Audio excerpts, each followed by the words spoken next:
Hello, everybody. This Devo with Devo's Films Reviews here, and this week's gonna be Hard Target, starring John Claude Van Damme, Yancey Butler, Lance Henriksen, Arnold Vosloo, and Wilford Brimley.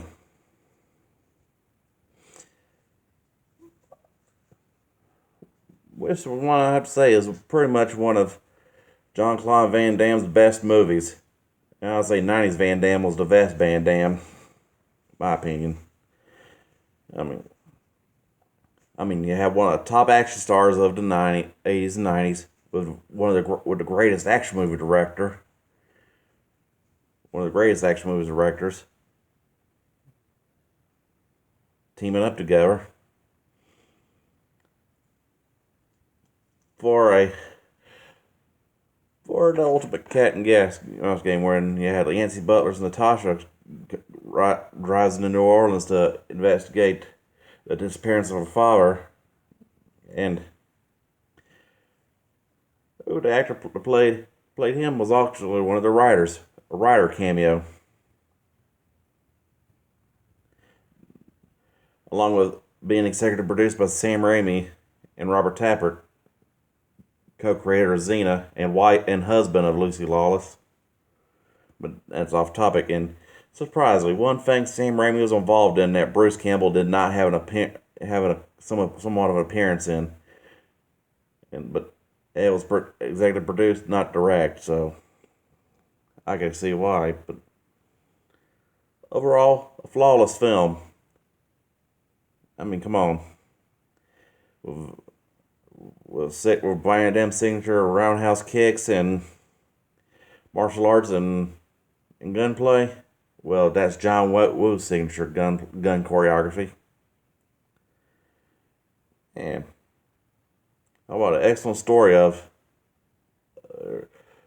where it's rich elitists go around hunting homeless vets. Man, that's talking about just evil in some form. Although I kind of consider this and surviving the game of Ice-T, but trying to rep off the other, but that surviving the game, that'll be for another video, of course. And talking about Wu's signature action. I mean, just one encounter when he meets Natasha or Nat as she goes by in the movie, and just says her when these hoodlums try to make a pass at her and all, and he just goes roundhouse kick, roundhouse kick.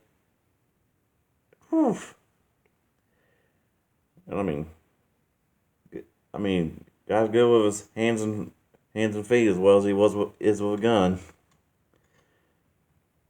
And I always gotta say an excellent mix when it comes to action movies. Or some movies have too much martial arts, not enough gunplay, or vice versa. But in Hard Target's case, talking about one of the most underrated villains of the '90s was Fuchan or something like that. Can't really pronounce his name right. Hendrix' character's name, and then you had Van Cleef, who was of course named after actor Lee Van Cleef.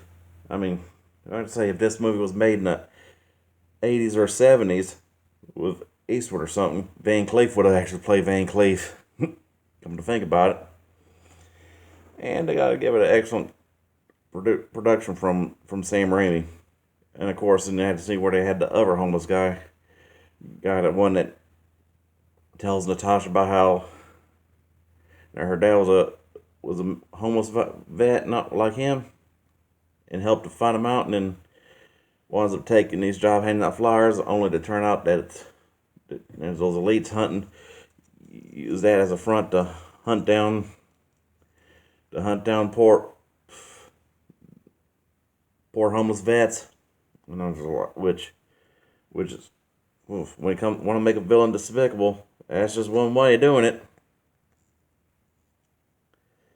And of course, he got that excellent Some of those excellent chemistry between Van Damme and Butler, and that other chick that was the cop that helped the honest cop in a time when in a setting where the police are on strike and they only have like one cop on the force that has to do it when and starts investigating the whole conspiracy of the whole elites hunting down homeless vets and then find out the coroner's in on it and I mean right before Van Cleef shoots him through the fisheye. And of course, that fat dude that gets his ear clipped, in that execution scene of just point blank with a shotgun, and how just how all the buckshot went for the windshield, and that the shootout of where the detective dies and then like a shootout, then talk about a, a showdown chase and showdown where it's between line of cars and it's between Van Damme and his Beretta and bam bam bam bam just out of and he just surfing and then hops on that thing and then with girl beside he just tops on and I mean just like taking the handles and he's just woof and just and just he's just woof, riding that thing like a surfboard and just trying to shoot out that square body Suburban. And of course, he got that old disabled vehicles and all, and then last but not least, the whole final showdown when he teams up with his uncle, who was played by the late and recently departed Wilford Brimley. And I gotta say, this is one of one of his better roles, one underrated and of a one of the iconic actors who was a B actor, but mostly known for his diabetes commercials. But Wilford, we miss you, man. You were a good one. And of course, you got that. I mean, that old showdown where he's trying to meet that.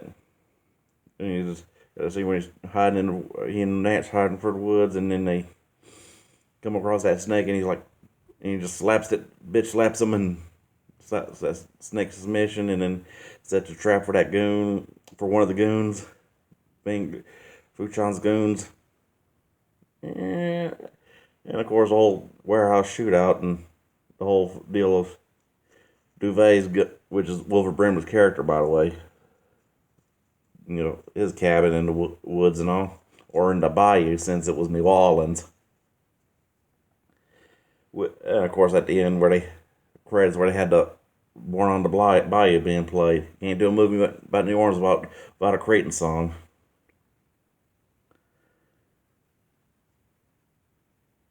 And of course, you got one of them old epic shootout where it was just Woo's Tropical Lord with his does, the whole gun slides, the dual wielding of the Lone Ranger pistols, Lone Ranger style, and just kicks that and just kicks one guy, knocks a cigar off him, and then reflect. Then between pistols and shotgun, and of course with Duvet and his bows and arrows. I mean that dude. I mean his Chance Berger's Uncle Duvet was almost like the Cajun Uncle Jesse. If they took Dukes of Hazzard and made Wilford Brimley Uncle Jesse. I mean cabin in the woods and had a moonshine still. Only thing missing was like a hot rod in a pickup truck.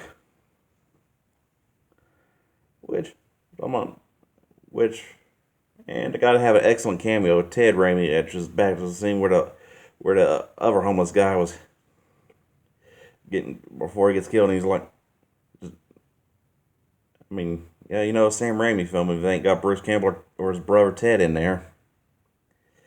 And of course you got, and of course back to that epic showdown, and you got Lance Hendrickson's character with his single shot pistol, and I mean for a film that takes place in like a modern setting, probably only time of appropriate use for a clumsy single shot pistol. I mean, and his and that just line at the end where he's holding Natasha hostage, and he just says, "Load me."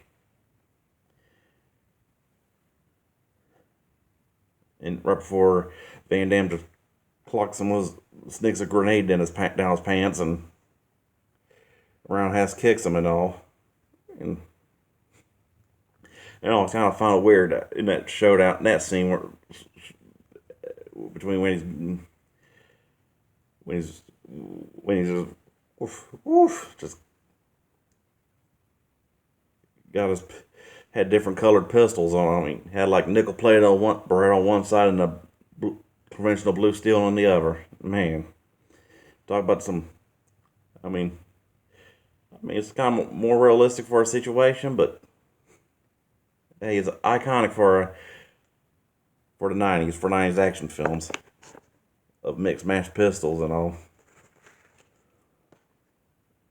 And overall, Hard Target gets a 5 out of 5. I mean, for one of the greatest action movie directors of all time, and of course, one of Van Damme's best films of the '90s.